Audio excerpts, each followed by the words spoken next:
It's going to be tough to follow that. Thank you for waiting to call on me.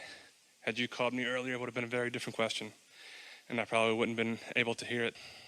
The one hang-up that I have left is when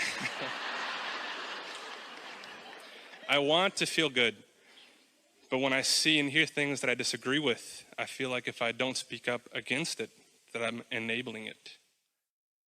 When in reality, the opposite is true. Because there is a war against drugs and a war against poverty and a war against teenage pregnancy and a war against terrorism. And in that pushing against, all of them becoming more. Because it's only about attraction, inclusion. There's no exclusion. So here's what you do. So make your statement again as close to how you made it to begin with as you can. I want to feel good. I want to feel good. But if I see things that I disagree with, then I feel like if I don't speak up against it. Because I was born to sift through the contrast and come to my conclusions about what I want. So when I see what I don't want, you are launching a rocket of what you do want. But then the question is, then what? In other words, which momentum is stronger? Does the rocket have the most momentum? It does for a minute after the conversation that we just had. Or does the problem have the momentum? Oh, there's even a bigger question. Which has the most power? The what is that is already manifested, let's call it spent, for lack of a better word. The now reality has happened, but all of the power is in the moving forward.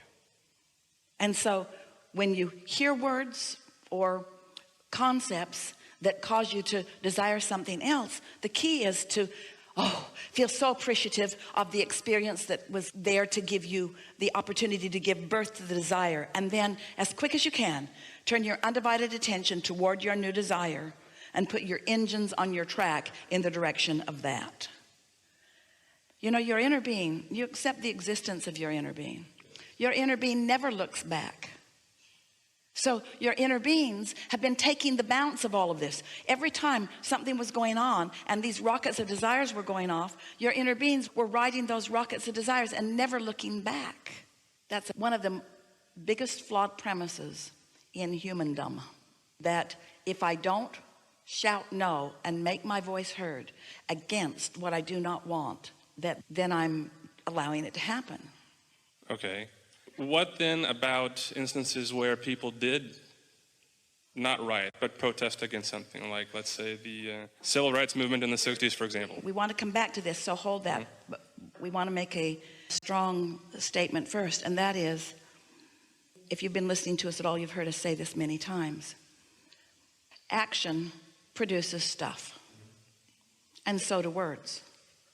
But in comparison with what the receiving mode accomplishes, it is minuscule. It's like the difference between an Earth spinning in its orbit in perfect proximity with other planets and building a building. Of course, building a building is something that is important. And of course, your actions mean something. But action as compared to alignment and then action is so different than action just for the sake of action. The leverage is in the alignment. That's where the ideas are flowing. That's where you're hatching those ideas. So now ask your question again.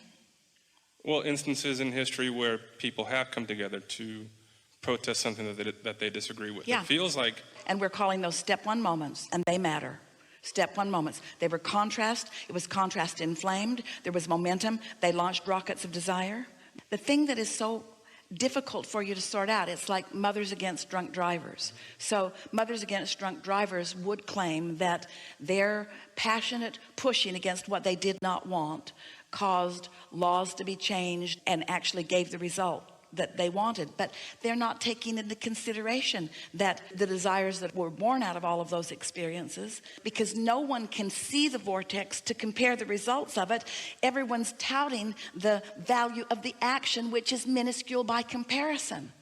And that's what makes so many of you, this is a better way for us to say it than we were trying to say it earlier. That's what makes so many of you want to jump into action. That's what makes the now reality so compelling to you. It's why you choose the creation over the creating. But when you've thought this way for a little while and you've ridden your own rocket of desire and you have known that the vortex isn't fully satisfying to you because it hasn't manifested yet, but you are still wise enough not to look at the lack that the now reality is still showing you, and instead look at the presence of it, which your vibrational reality is showing you, so that you consistently master that being in the receiving mode. And then you get on that stream where the ideas are flowing and you're feeling lighthearted and you're feeling uplifted, and more ideas are coming and more things are going your way, and you're rendezvousing with more of the things that you want, and you're in that receiving mode. And the thing that we've been saying to you for so many years is, this is how it works. Contrast causes you to ask for something, but you're not a vibrational match to it because you're more familiar with this. But if you hear us, and if you care a little bit about how you feel, you focus upon what you want and why you want it, and gradually what you want and why you want it is a stronger, more dominant vibration within you than the absence of it. And so you move into that different vibrational place, and now your valve is wide open, your receptive mode is wide open, and now you begin receiving, and boom, now the manifestation is yours. And along with that manifestation comes a whole new set of contrasting experiences, which causes you to launch another rocket, which of course at first you're not a vibrational match to, because you're more used to being over here looking at this reality. But because you care about feeling good, and because your inner being is over there with it, and your inner being is calling you, and you care about feeling good, and so you think about what you want and why you want it, and you don't notice so much that it hasn't happened yet. You just keep feeling the vibrational essence of it, and then you master that. You feel as good as if it has already happened, even though it hasn't happened, because you're not activating the absence of it anymore. You've only got the presence of it active in your vibration, which is what makes you feel good anyway, because the presence of it and the presence of your inner being is what makes you feel good anyway. And so now you're a vibrational match to your inner being and to the thing that you desire, and then it manifests in your experience. And so now you stand here with this new manifestation and a new set of contrasting experiences with which to launch another rocket. So you're not ever going to be in a place where you have not asked for more than is manifested. And you just got to get over needing it to be manifested before you feel good. And if you can hear us and make that jump, if you can leave today saying, oh, I think I finally got it. This car I want, or this lover that I want, or this pile of money that I want, or this occupation I want, or this lifestyle that I want, this manifestation that I want, that I really want. I want it so much that I'm blocking myself from having it. So if I could think about how it feels to have that rather than needing to have it to feel it, if I can stop doing that thing I do, which is pushing away what's coming to me, if I can stop doing that so that my inner being can call me into the receptive mode, then I can be in that sweet spot where there's a whole lot that isn't manifested because my vortex is so fertile. And there's a whole lot that has manifested that doesn't interest me anymore because that's old news. But there's a whole lot still to be manifested. But I'm not in the hasn't manifested yet and am I tired of it, or hasn't it manifested and I'm yearning for it.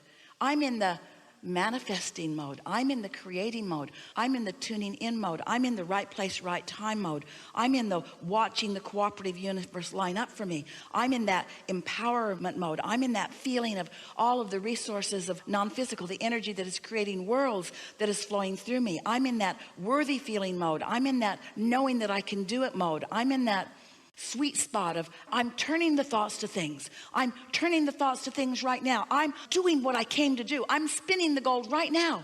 This is what I came to do. This is the joyous life that I came for. It's the satisfaction of no longer being out of vibrational sync with my inner being because the manifestation hasn't happened yet.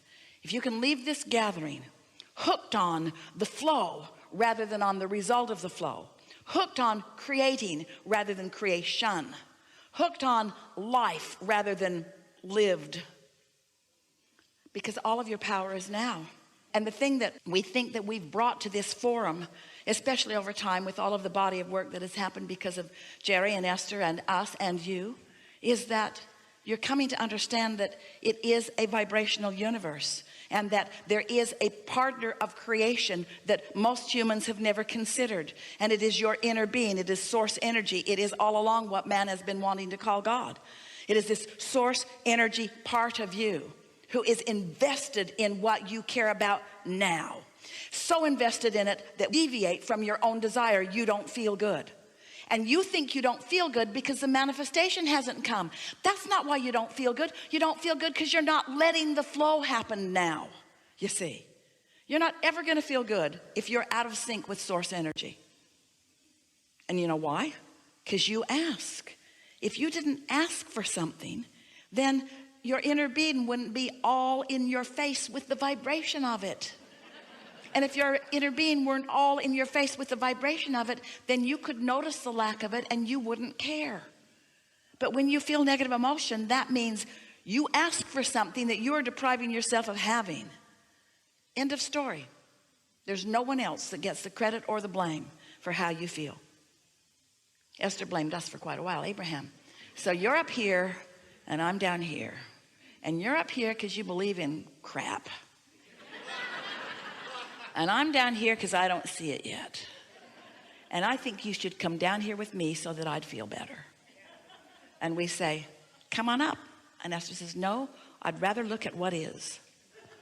But Esther, you're not ever going to feel good as long as you're looking at what is, because what is caused you to ask for more. And now you've got to look at more or you're not going to feel good. Oh. Well, maybe tomorrow. Because whatever momentum you've got going, in other words, and it's all right. But contrast is such a wonderful thing. And your vortices, they are so magnificent. And being in the flow, getting to watch them unfold is so great. Haven't you ever had a project that you're working on, maybe singular, maybe you're working with other people, and it breathed life into you, it was fun, and then it was over and you just feel sort of, even a vacation is like that because you planned it. You've got to be in the flow. Let us state that more accurately. If your life has caused you to ask for something, you have to be in the flow of letting it turn to a thing.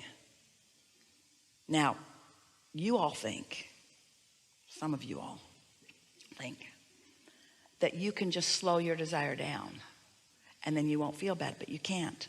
Because once you unleashed your desire to your vortex and we got hold of it, there's only one way to happiness for you. You've got to let what you ask for flow into your experience. And if you don't, you're not going to feel good. That's just how it goes. So did we get there? I'm good. Way to go. Thank you. Way to go.